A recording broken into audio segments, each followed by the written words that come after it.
തുഴവഞ്ചിയിലെ ജലയാത്രയ്ക്ക് ശില്പഭാഷ്യം രചിച്ച് കൊടക്കാട്ട് ഓറോട്ടോച്ചിറയിലെ KM രേവതി കയ്യെത്തിപ്പിടിച്ചത് ദേശീയ അംഗീകാരം.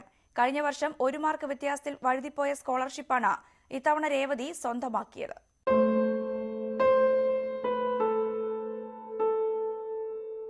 ശില്പനിർമ്മാണത്തിൽ ലഭിച്ച അംഗീകാരത്തിന്റെ നിറവിലാണ് കൊടക്കാട്ടെ രേവതി എന്ന കൊച്ചു കലാകാരി.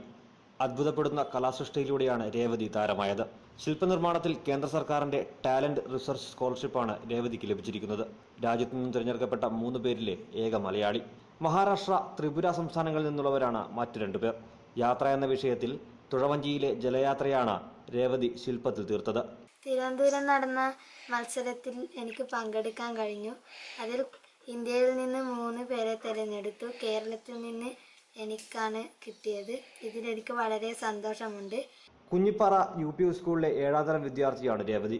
കൊടക്കാട് ഓറോട്ടച്ചാൽ ഹരിജൻ കോളനിയിലെ ബാബുവിന്റെയും ലീലയുടെയും മകളായ രേവതിക്ക് ശില്പനിർമ്മാണത്തിൽ പരിശീലനം നൽകുന്നത് തൃക്കരിപ്പൂരിലെ രവീന്ദ്രനാണ്. കഴിഞ്ഞ വർഷം രവീന്ദ്രന്റെ ശിഷ്യനായ MV ചിത്രരാജും കേന്ദ്ര സ്കോളർഷിപ്പ് നേടിയിരുന്നു. കാഞ്ഞങ്ങാട് ലളിതകലാ അക്കാദമി ആർട്ട് ഗാലറിയിൽ രേവതിയുടെ ശില്പ പ്രദർശനം ഒരുക്കാനുള്ള ശ്രമത്തിലാണ് നാട്ടുകാർ. News 18 കാസർഗോഡ്.